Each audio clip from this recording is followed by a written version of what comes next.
This is a step-by-step guide of how to get a K-1 visa for fiancé of United States citizens. A K-1 fiancé visa is a type of non-immigrant visa that allows the fiancé of a U.S. citizen to enter the United States to get married. Once the couple gets married in the United States, the foreign fiancé can apply for a marriage green card in the United States. That process is considerably faster than applying for a marriage green card abroad through consular processing. Applying for a K-1 visa can also be a good option if, for any reason, your U.S. citizen fiancé cannot travel abroad to get married. Getting a K-1 visa costs $800 and usually takes 12 to 15 months.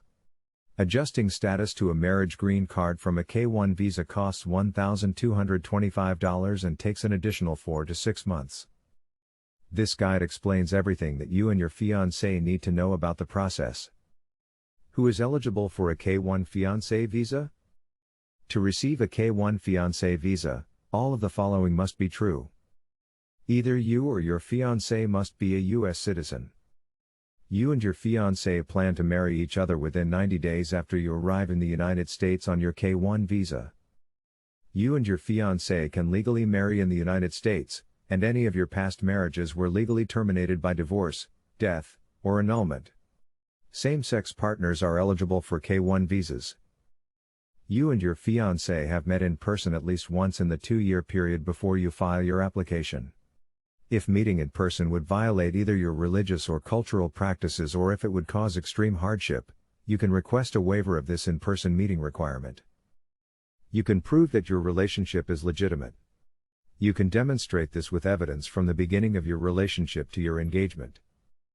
Your U.S. citizen fiancé's household income is at least 100% of the federal poverty guidelines.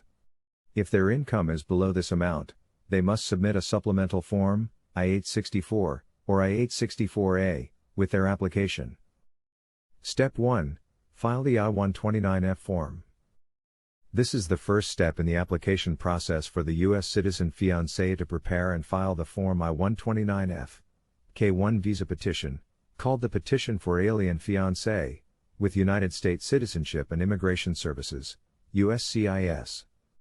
The purpose of this form is to prove that your relationship is legitimate. Form I-129F must be filed by a U.S. citizen. A lawful permanent resident, also known as a green card holder, can't request a K-1 visa for their fiancé.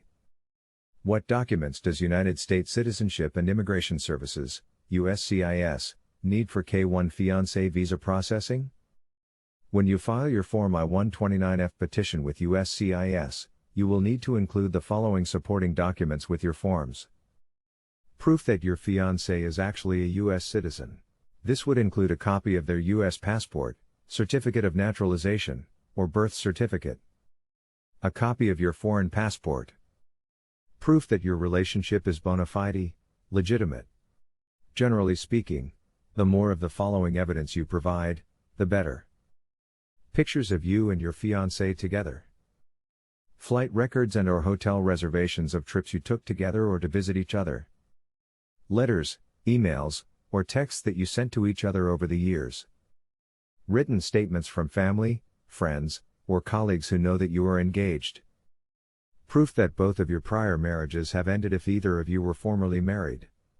This would include certificates of divorce, death certificates, annulments, etc.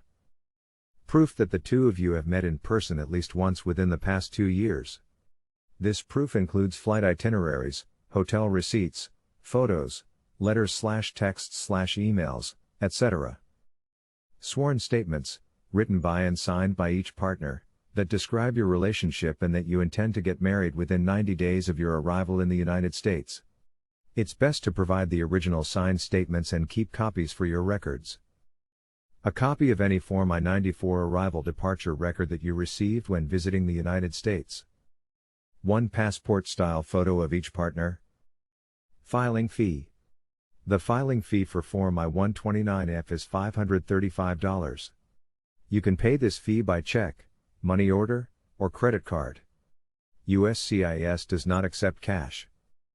Once you mail your Form I-129F and supporting documents to the appropriate address, USCIS will send you a receipt notice within about 30 days.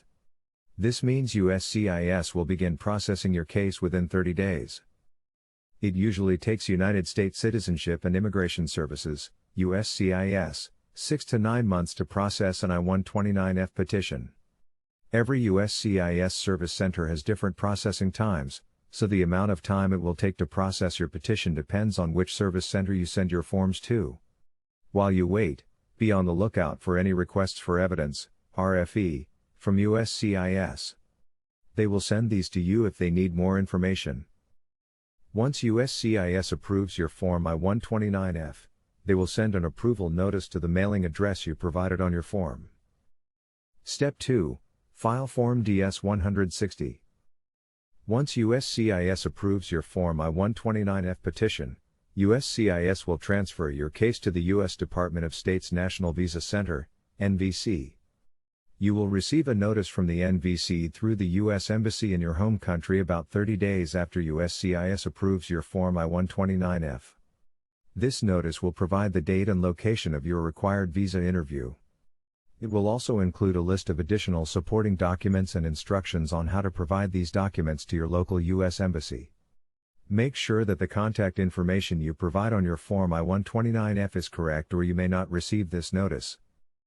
Once you receive the notice from the NVC, you need to complete the State Department's online DS-160 form, the online non-immigrant visa application. This is the actual K-1 visa application.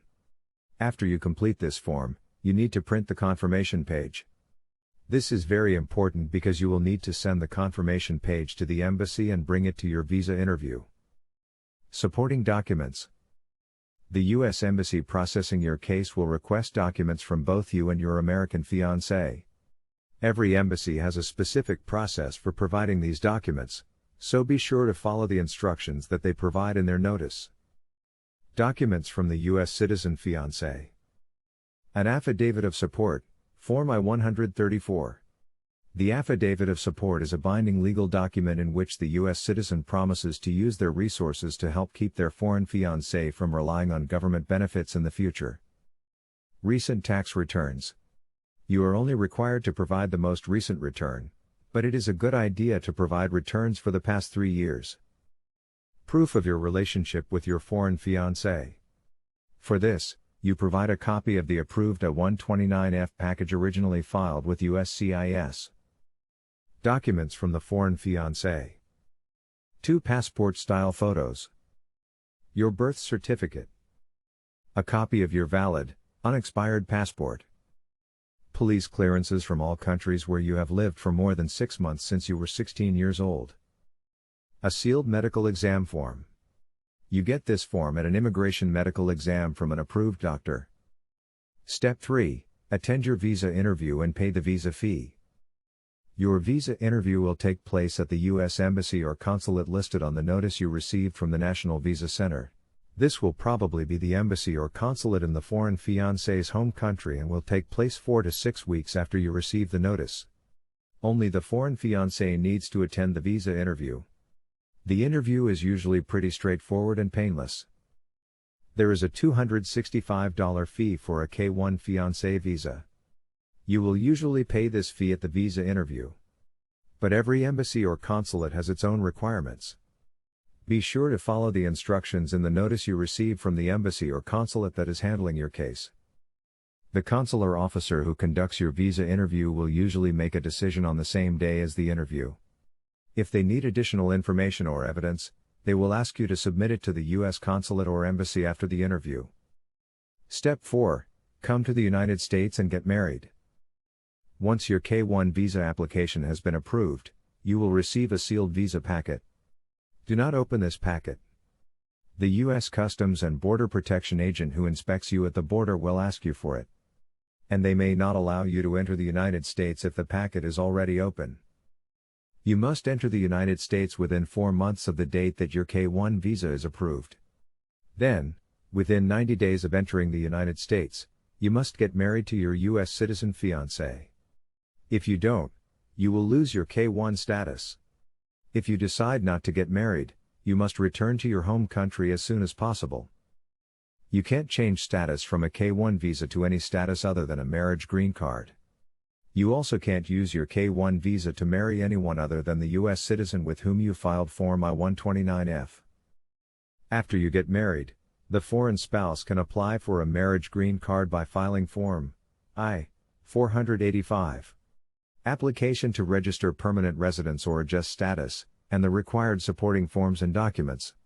To apply for a K-1 fiancé visa, do you have to be engaged? No. But it will be much harder to prove that your relationship is legitimate if you are not engaged before you apply. What are the income requirements for a K-1 fiancé visa? The U.S. citizen fiancé must be at or above 100% of the federal poverty level. There are no specific income requirements for the foreign fiancé.